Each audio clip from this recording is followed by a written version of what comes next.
What's up, folks? This is Demon Groove, and I'm going to show you my techniques on how I master a track and how you could possibly too. What I normally do is I start with the master bus compressor. It's an SSL compressor, and you should really be using it as it's a nice piece of kit. So here's the track. You just want your needle to be jumping slightly. Just let me turn this down. Fucking loud. Well, first off, your volume of your track is important for when you're mastering. Your volume has to be between 8 and 6 decibels. If you're peaking into the red, it's going to cause you distortion and it's really going to muddy up the track. It's not going to be good for mastering, so keep it low. Also, a little mixing tip, your drums, you want to have them louder than you want them in the actual track. They will get compressed in the mastering process, so always have that in mind. Okay, so put on your master bus compressor, your ratio to 2.1, your attack to 3, and your release to auto. And for now, you can take your makeup down to 0 for the time being. Okay, so I would recommend you taking your threshold all the way down until you see the needle jumping. You want to take it up until you start seeing the needle dancing. You don't want to have too much going on with it. You really want it just to be dancing. Now you'll notice that your volume has gone right down, and that's the gain reduction.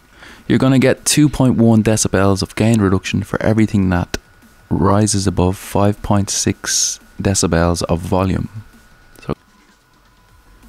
So you want to take your makeup and bring it up until it's peaking around 4 and 8 decibels. So you go to your rack, turn on, hang on, I'm just going to reset all this.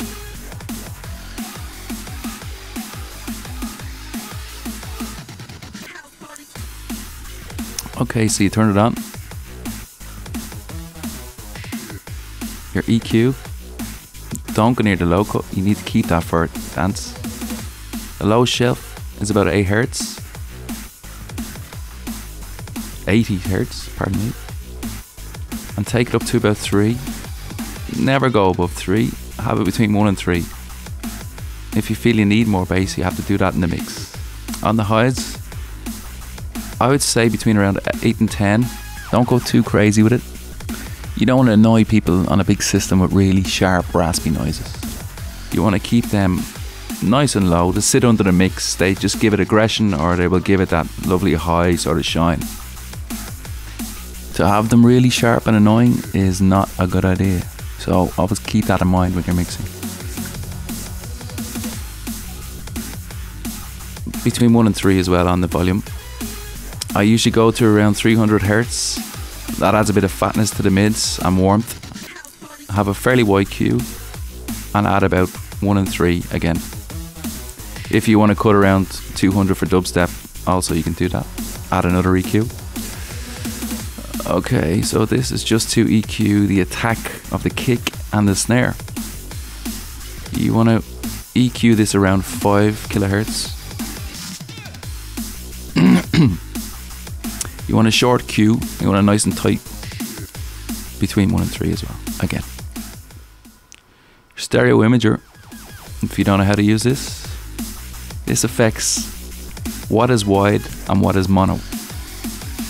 So everything below this is mono, and everything above that line is stereo.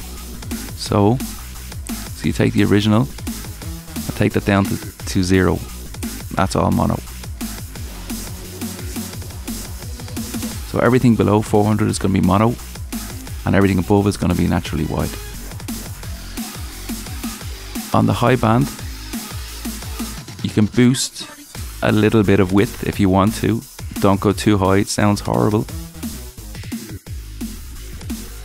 It's not a good idea for, again, a big system. So between 6 and 8.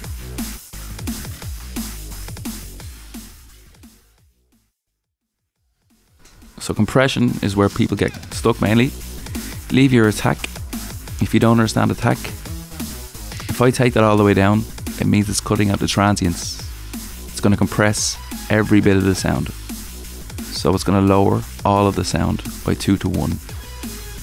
So if you take your attack up So what it's actually going to do is it leave the initial snap of the drum, and it will only start compressing after 48 milliseconds.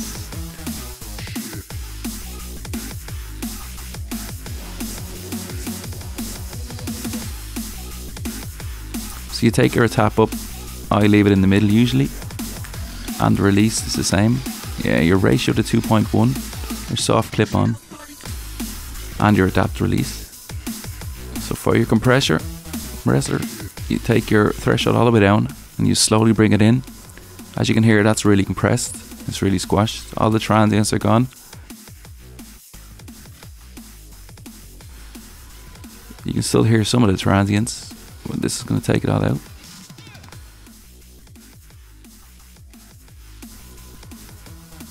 You take your threshold all the way up until you see this little marker hitting 1 bar, and you want to see it dancing like the needle on the master bus. Still compressed too much. You don't want to hear any pumping. You want it as transparent as possible. Keep bringing it in.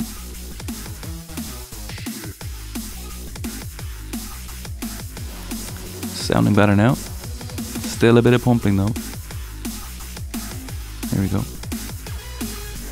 I always find no matter what you're mastering, it's always between 15 and 13 decibels. Seems to be the sweet spot. Okay, so that's compression. You don't want to do too much. This is all got to be transparent. So the maximizer or limiter, turn it on. Your soft clip off. You're going to do that at the end. Limiter on. Push the input gain up until the readout starts to clip into the red. So it's just hitting the red now. You put your soft clip on now and you push the volume, and this is the loudness war. That's starting to distort now. So how you check it is you go to the low band on the stereo imager, and if you hear any distortion or horrible sub-bass distortion, you know you've gone too far. So you will take it down a bit more. You want it nice and clean and nice and fat and smooth. So once you're happy with that, put it back on normal, and that's it for mastering really.